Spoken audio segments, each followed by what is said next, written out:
My name is Roger Regan. I work in data research and accountability, and my colleague Haigen Huang, he's going to be also presenting slides later on in the presentation. Thank you all for joining us. So a brief check-in. Do you know what portion of our graduates enroll in college each year?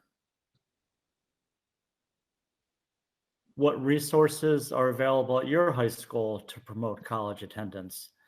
These are two questions that we hope to answer in this office hours presentation today.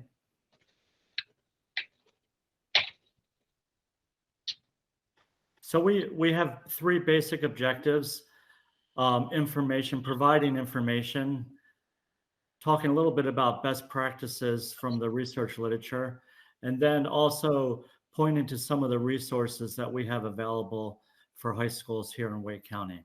So on the information side, what we'd like to do is summarize our rates compared to national rates by sex and race, and also identify what colleges Wake County graduates attend and how many obtain a degree. And we'll look at 1 year for that question. Best practices, recognizing the high school practices that have been shown to increase college attendance and success.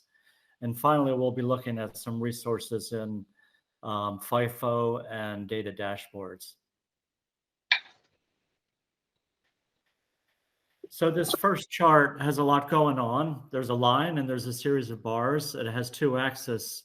The line represents the percentage of our graduates that have enrolled in college in the fall immediately after high school. And that percentage has been very stable over the past 8 years, from 2012 to 2019, at around 70%.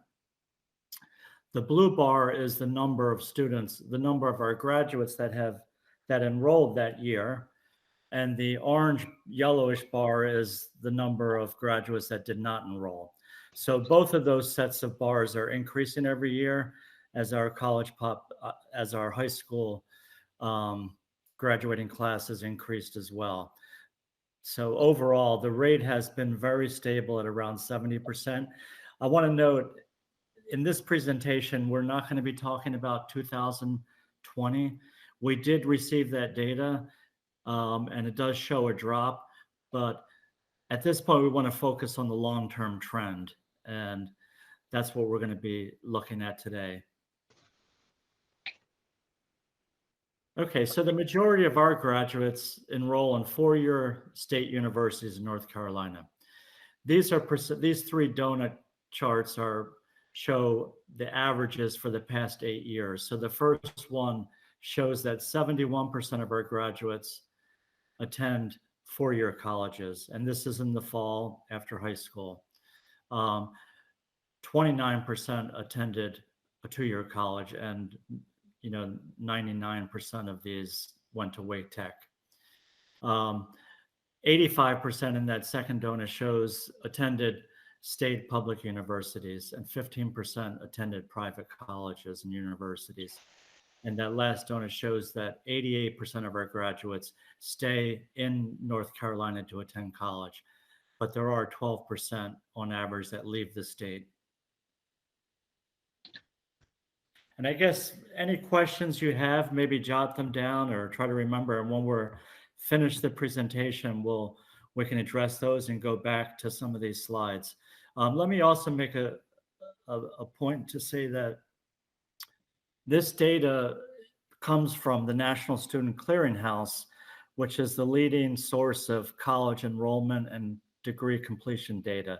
It covers the majority of colleges and universities in the United States. Every year, school districts like ours give them a list of all of our graduates, and they're able to track whether they enroll in college, and then they follow them over the next 6 years to see whether they persisted and eventually whether they completed a degree. So all of this data, except for one national comparison chart I'll show you, comes from that National Student Clearinghouse data. And this data, they make a report for every high school. And later in the presentation, Haigen will show you where to find your high school report. Okay, looking at the class of 2018 we chose because this is the most recent data at a national level. So we wanted to compare our college enrollment rates for subgroups to national rates. So the blue bar is the United States as a whole, and then the orange bar is us. So in 2018, 3 percentage point higher of number of our graduates enrolled in college compared to the nation as a whole, 72% versus 69%. A larger percentage of our female graduates enrolled compared to the country as a whole. For male graduates is almost the same, 67%. Well, it is the same, 67%.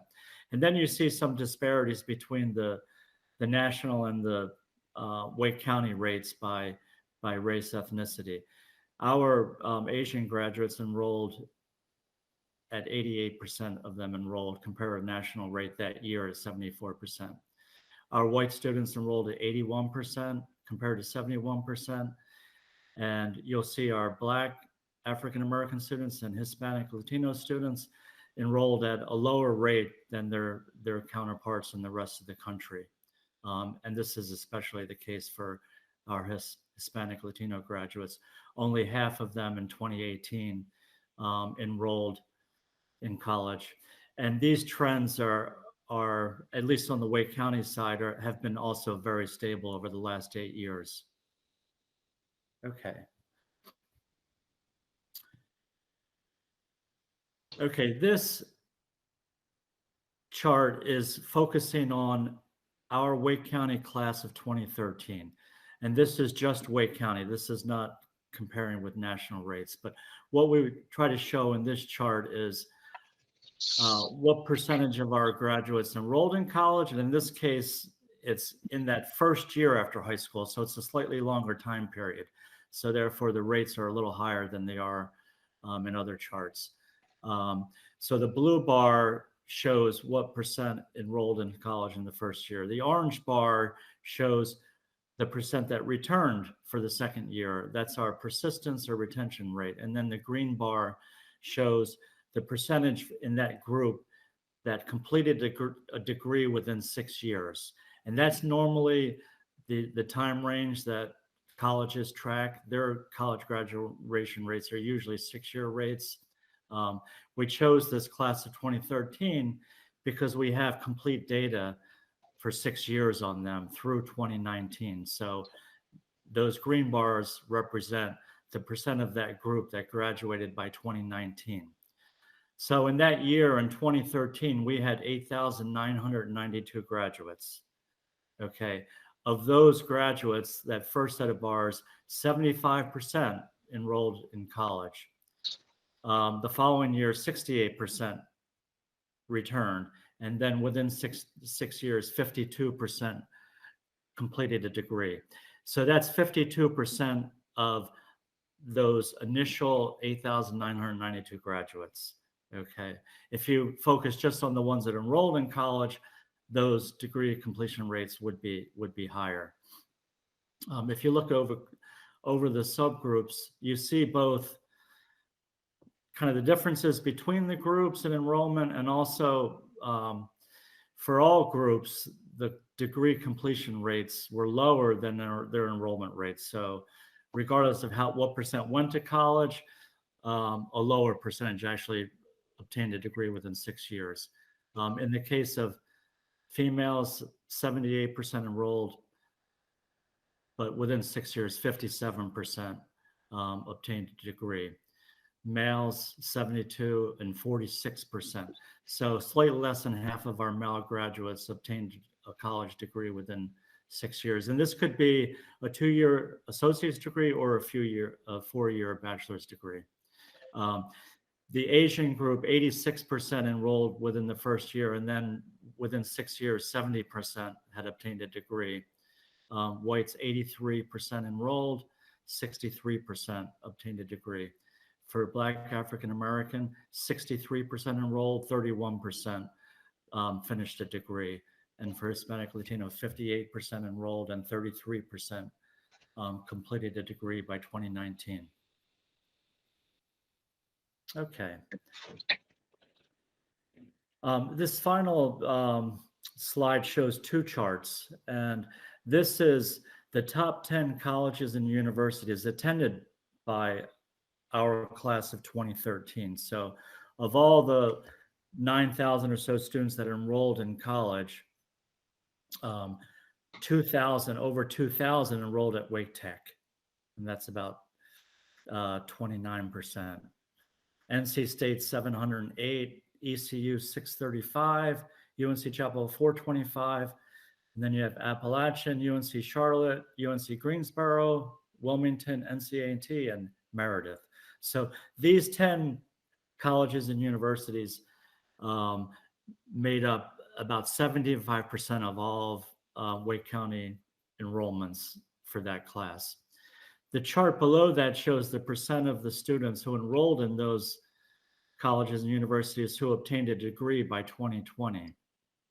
And with the exception of that first bar, Wake Tech, which says 33%, most of them are high, from 63% to 93%. Wake Tech, people transfer sometimes without obtaining a degree. I think we need to do a little bit more research to find out whether students, if that rate is completely accurate. But if you look at the other colleges, NC State, 88% of the students that enrolled there from Wake County schools graduated.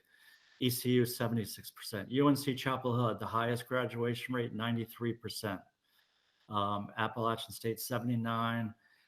And then you can see the other ones. But keep in mind, this is for the class of 2013, and they obtained a degree by 2020. Okay, the next slide's Haigen is going to present to you. Sure. Thank you, Roger, for the overview. As you could see from the slides, although our district is doing a much better job than the national average overall, but we have our problems here. Our Hispanic students, Black students, have a much lower college enrollment rate in comparison to the rest of the country. In order to promote more students going to college, especially students from disprivileged backgrounds, here are a few best practices published by What Works Clearinghouse. I'll pause here for a minute so you can read through what these best practices are. As you read, please type in the chat whether your school already has some of the best practices in place. If you're not based in a school, you can just type what you know about some of the schools are doing. So it's always good to share. I mean, Roger and I summarize these best practices from a report, but you probably know much more than we do about what schools are doing in Wake County. So I'll pause here for a minute and then I'll go to the next slide.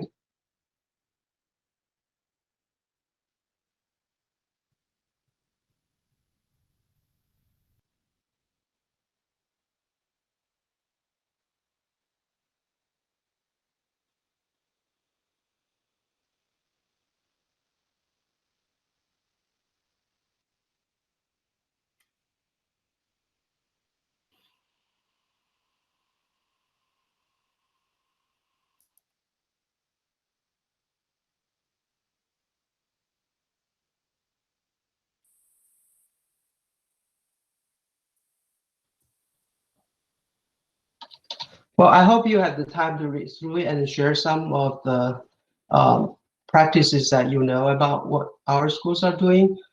I'm sharing the screen, so I can't see the chat yet, but I will see it a little bit later. And here are a couple of WCPSS platforms where you can find college enrollment information of our graduates. One of them is called Fifo under Oasis. The other one is Wake Data Dashboard. I'll show you how to access in the next slide. So once you log into the Wake ID portal, you will see two icons that I circled in red. If you click it, you'll be able to find more relevant data of your school. And Roger actually uploaded a lot of files under Fifo, especially Fifo. And today we don't have time to show you how to navigate Fifo and the Wake data dashboard, but we have a tutorial recorded last year. It's posted on our office, our website. I'll share the website link later in a different slide.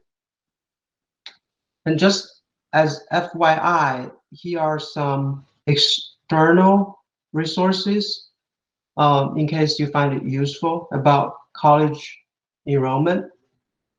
We'll post the PPT, the PowerPoint to our website so you don't have to take any notes if you want to look up these websites and find out what they offer. If anything, it's useful for you.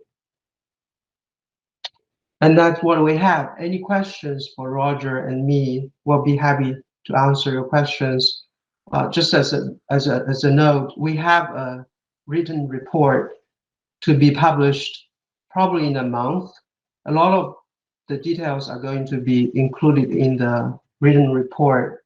We won't be able to tell you everything in the report just in 20 minutes today, but we'll be very, very happy to share the report with you later when we finish.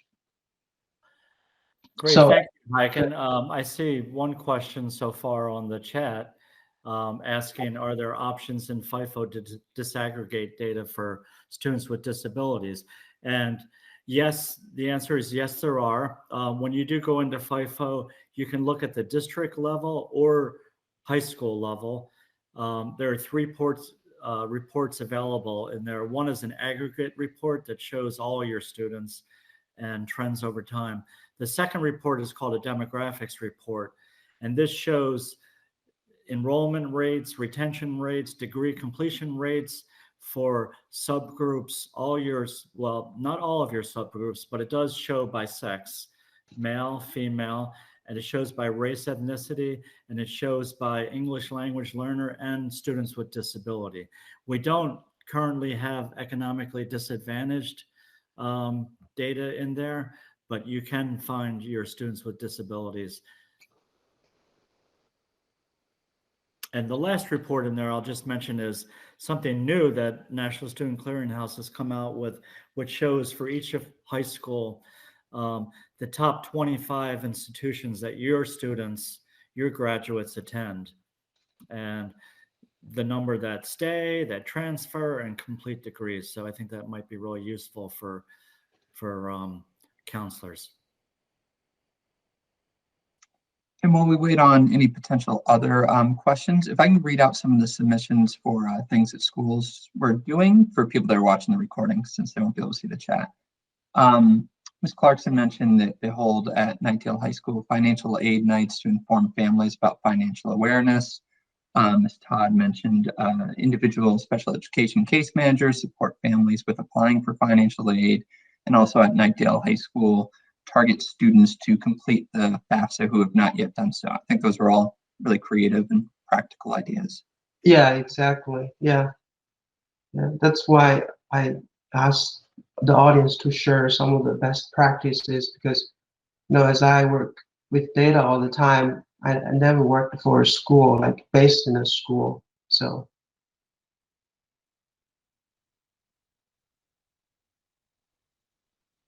are there any other questions or any comments?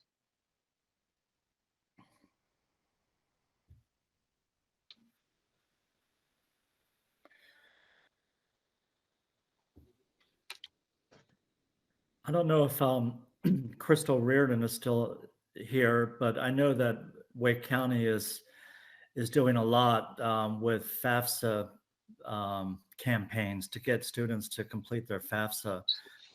If she wants to talk for a minute about that, I mean, I think that seems to be the most promising, trend as far as increasing college enrollment. That's very practical too. Hi, Roger. Yeah, I'm happy to jump in and just share that we are a partner district with First and FAFSA, which is through the Department of Public Instruction, and is providing for those schools that sign on, it is providing, or those districts that sign on, it is providing school level access to be able to follow their FAFSA completion rates in real time.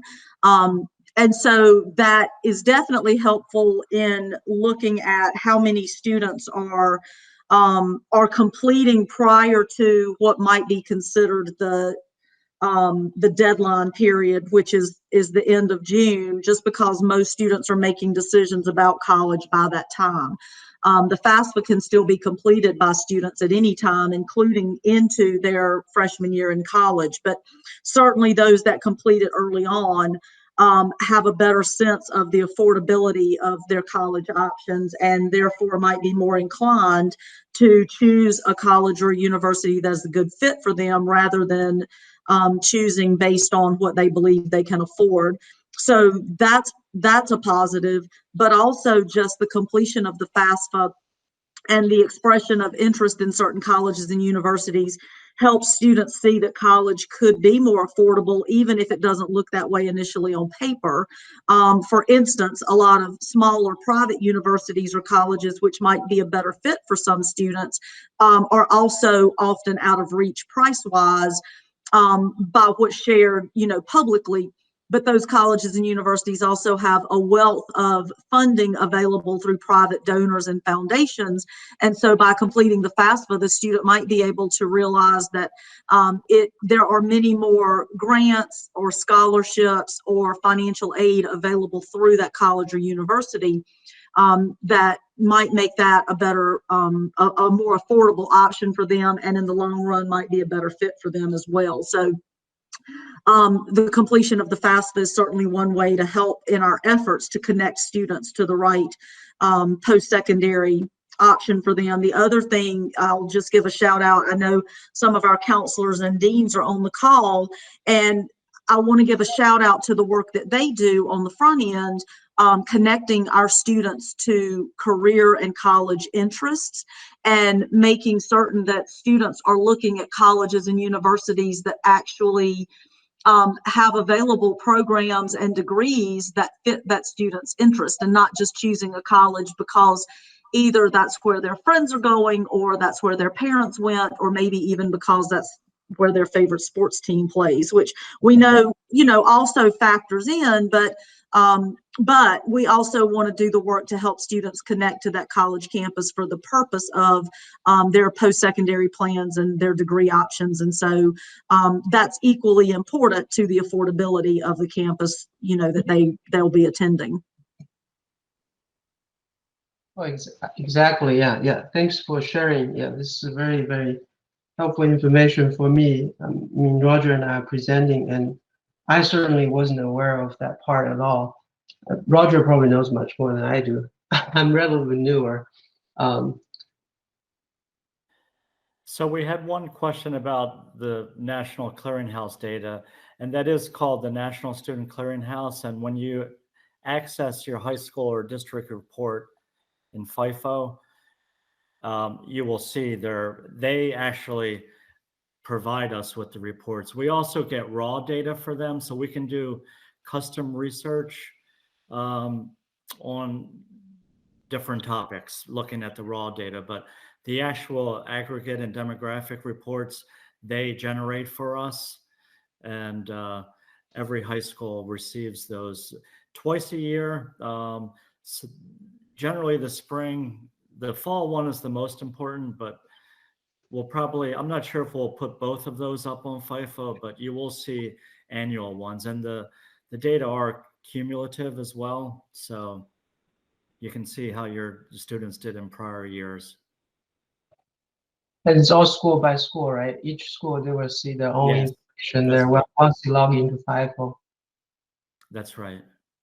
Yeah. Well, we submit to National Student Clearinghouse every year a list of all of our graduates, and then they look at all of their college enrollment records and match the students.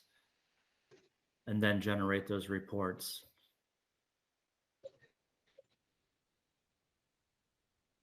Don't forget to go to our website to see the other sessions of our office hours. It's at wcpss.net/DRA office hours. And if you can, for somehow you have trouble going to that website, just email us. We'll be happy to send you relative information or links. Thank you very much for today. Thank you all for attending.